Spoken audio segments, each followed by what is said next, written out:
هو ده السبب الوحيد اللي أنت مش بتتطور أو مش بتوصل لمكانة أحسن في حياتك بسببه. أغلبية الناس بيحبوا الحياة السهلة، مفيش حد بيحب ياخد المجازفة أو إن هو يبذل وقت ومجهود وفلوس في إن هو يتجه في حاجة ما يعرفهاش، لما أنا ممكن أفضل أعمل الحاجات اللي أنا بعملها حاليا اللي هي مريحاني وأنا متعود عليها أصلا. ولكن للأسف الحياة مش بالسهولة دي.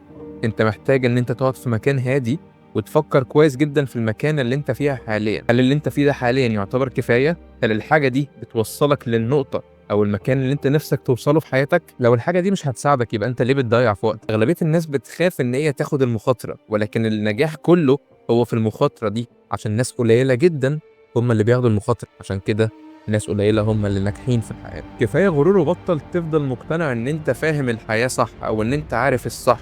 بص حواليك وشوف اللي بيحصل في الواقع العملي على ارض الواقع.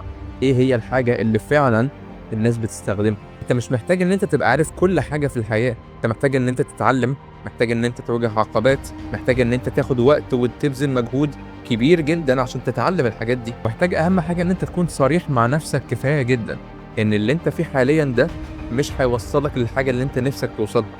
فلازم تبدا تشوف بدايل فورا من غير اي تضييع وقت، والا الحياه هتعدي والقطر هيفوتك. وخليك فاكر كويس جدا